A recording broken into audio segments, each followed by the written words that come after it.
Hello there, my name is Richard. The first time you see my channel, I used to review cartoon series, anime series. So what's up in Completely Random, and today we'll talk about a new anime movie from Netflix, or basically presented, but anyway, that called Green Snake. Green Snake is sort of the sequel of White Snake, if I remember that's the right title, but it's something that you don't really need to see the first one to get the sequel, because the sequel is about her sister and what happened to her, because the sister of Veronica, if I'm correct, that's in the right name, that she was sort of banished by the monk because the monk sort of took her sister, and now she wants vengeance. But the problem is, she was sort of banished to this sort of kind of purgatory land that is sort of the future, but also not really. It's sort of the end of the world sort of scenario.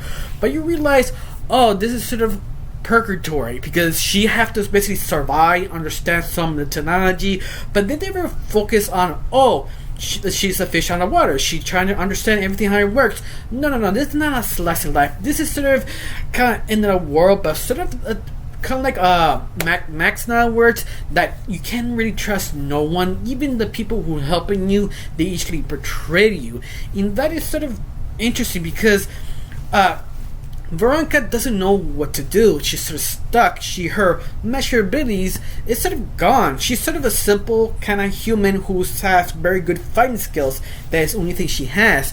But she's trying to figure out, okay, who is who, how to get out of here, where am I? Now, the purgatory she is pretty interesting because it's sort of like a abandoned city. Everything always shifting. You don't really know to stay at one place for a second or two or keep moving forward because you don't know the buildings will crash and burn, especially with all the rival gangs trying to take control of this place. But I love that it got more interesting. Like everybody who on this sort of future or purgatory come to the complete time period, so you don't know who's were up there earlier, later, and you just find it fascinating, especially all the cultures of different gangs, how they think, how they act. It's just interesting. I mean, I can't stop saying interesting because it's exactly like that. You just sort of engage yourself to see what happened next, especially Veronica, that she's sort of obsessive trying to go back to her sister, but the reason why she's there is because her obsessiveness. But I love they even explain more her one thing or one item she's attached it to herself in this world is the item why she doesn't let her go. You have to let go of that item to be free, but she doesn't want to. In fact, I love it. Everybody has his own little trinket around them, tying them, or some part of them it just cannot let go. But I love it. You do have an option to leave this place if you sort of sacrifice the item, but at the same time the item represents your obsession, so you can't let it go. But I really love that sort of idea, that sort of duality. If I let this go, I could be free, but I can't. This is basically a part of me. I need to hold it all the time. And I love how Veronica, she doesn't know what is the right thing. Especially Veronica, that she is sort of complicated. Like she believes, oh, you don't need a partner or need someone to help you. You are weak because you choose to be weak. And that sort of mentality, and also to understand her own sister, that she sort of sacrificed herself for a human being that is completely useless, is not strong.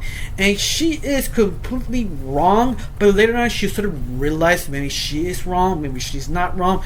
But just love how she is sort of a flawed character. Every time she trying to figure out what to do next, she dug herself back to the same hole, but at the same time maybe it's the only way to get out. That's sort of duality, that she doesn't know what to do, the right thing to do, who to trust, who not to trust. Especially you have this other character who is nameless because for a reason I won't warn you who this person is.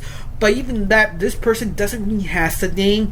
He's there sort of to help out everyone else for selfish reasons, because he sort of wants to be the hero, but not really. Because once again, this character doesn't have a name or a origin because he lost his memories. You find him sort of fascinating, trying to figure out what to do too, with also Veronica, and how they sort of friendship kind of grows together, and understanding, yeah, you kind of need help, especially with the monk, that he's supposed to be the hero, but at the same time what he did could be legitimately wrong, but how he sort of justified that he is the right thing because he is a religious person, but he never sort of stuck up because it's sort of, if I'm correct, Buddhism, they sort of keep moving on, how the times changes. And I love it that how Veronica defeating him, he's just sort of, okay, I guess this is part of the right thing to do. I move on. And that is sort of interesting because I love each single character because none of them are perfect. It's not that, oh, valiant, righteous person.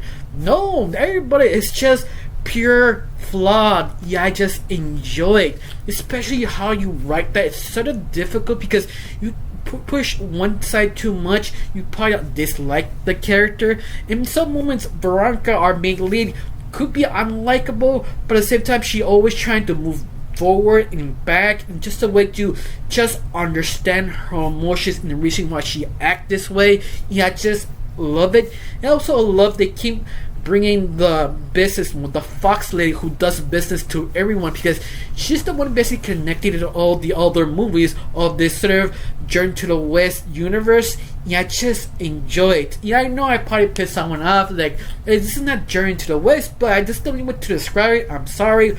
But other than that, I highly recommend it because this movie just grabs you to the beginning to the end. You don't know what can happen, especially you feel, I have seen this, I wanted to see, I've seen these cliches, but I love it. They add little things just to make it different, refreshing, unique. Besides the character being so refreshing, the world is refreshing. I kind of said destroy Purgatory because I kind of wish you'd come back and tell more stories. But other than that, do you like the film? Do you hate it? Do you like the character? Do you like the scenario? Tell me down below, let me know. I really got nothing else to say, just one thing. Thank you for watching. Don't forget to subscribe and have a wonderful day. Bye.